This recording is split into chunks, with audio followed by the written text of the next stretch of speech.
In these programmes, we've been hearing from people who've suffered crippling pain, persecution, bereavement, and we've explored why a good and loving God would let people suffer. But now, as we get towards the end of the series, we want to ask our contributors a different kind of question. At a practical level, what helps them to cope? What enables them to keep going? It's important to celebrate the small things, and I forget that from time to time, and I want to give thanks for the small things. I've got a small dog that is a real joy to me, and she sits on me when I'm in pain, and because I can touch her and love her and hold her, she imparts a lot of comfort to me. I've got a wonderful wife. She's very effective and helpful, and stood with me through this terrible trial, and despite all the discouragements, she's always there. And we go together to London, and she stays in a nearby hotel, and you know, she's always there when I come round from anaesthetics or unconsciousness, and that steadfastness has helped me greatly.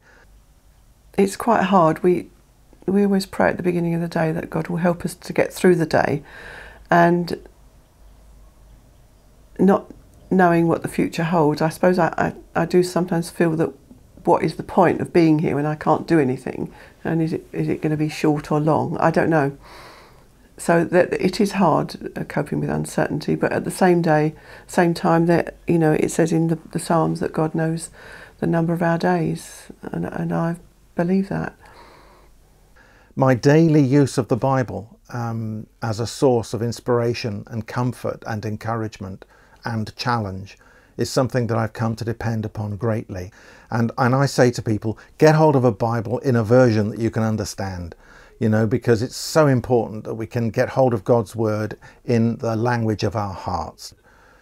And I find that prayer, particularly when I can walk outside, walking in the garden, walking on the headland, walking on the beach, prayer is conversation with God, and perhaps with myself too, and it's a way of processing some of the deeper thoughts and trials that I have.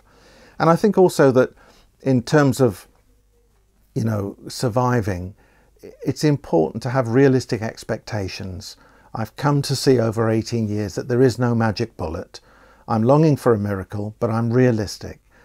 If we are committed to Jesus Christ, and we know his salvation, and we know that relationship, we've entered into it, then he is our master. We must accept no other. No other. Now that's easy to say when you're in the midst of agony. I know that. But I believe very much, and this is where the hat comes in again, my cowgirl.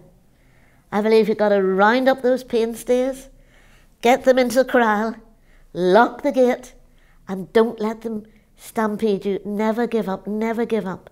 No matter how despairing it is. I do prevention of suicide, and I'm always saying, however desperate it feels, never give up. Pain does isolate you. It keeps you from eating out, it keeps you from meeting people, it keeps you from going places. And I think that it's very important to try and keep seeing. I try to see at least one person a day. That may not sound much, but I try and have at least one visitor or go and see someone each day. And keep going outside. The outside is God's medicine for a troubled heart. So these are some of the small things that help me get through. Whenever we go through some kind of suffering, many of us ask, why me? Why is this happening to me? From the people we've spoken to, it's evident we don't always know the answer to this question.